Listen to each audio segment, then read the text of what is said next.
দেখো মা, সংসার করতে গেলে টুকটাক ঝামেলা হয়, তাই বলে সংসার ভাঙার কথা একদম ভাববে না।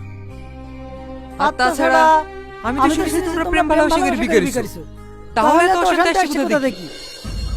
দেখেন মোড়ল সাহেব, এই বাড়িতে আমার মেয়ের কোনোদিনই বিয়ে দিতাম না। ও রোহনকে ভালোবেসে বিয়ে করেছে। এ বিয়েতে আমাদের কোনো মতই ছিল না।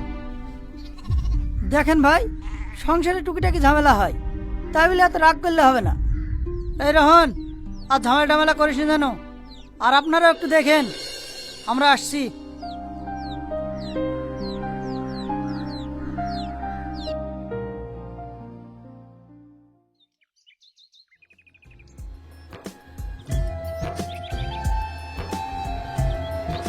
এই টোটো, একটু থামো তো।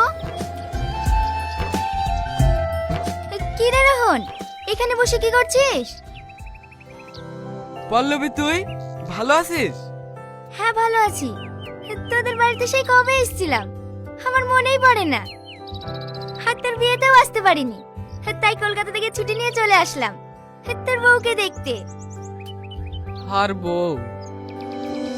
কেন রে, কি হয়েছে? বিয়ে করে বিশাল ঝামেলায় পড়ে গেছি রে।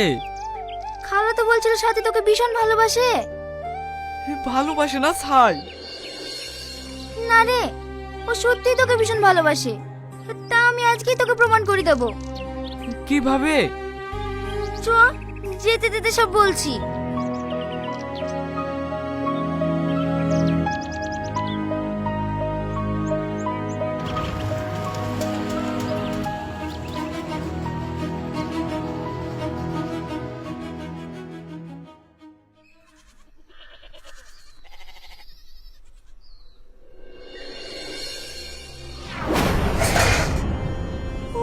ওগো, এটা কে?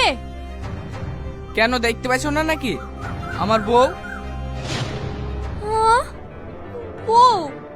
তুমি বিয়ে করেছো? আমি তোমাকে এত ভালোবাসি, তারপরেও তুমি এরকম করলা। তুমি আমাকে ভালোবাসো? হ্যাঁ ভালোবাসি, ভীষণ ভালোবাসি।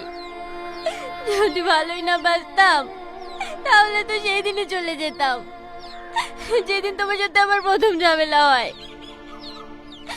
বিশ্বাস করো, আমি তোমাকে ছাড়া বাঁচবো না। আমার পাশে কোনো মেয়েকে আমি সহ্য করতে পারবো না, কোনো মেয়েকে।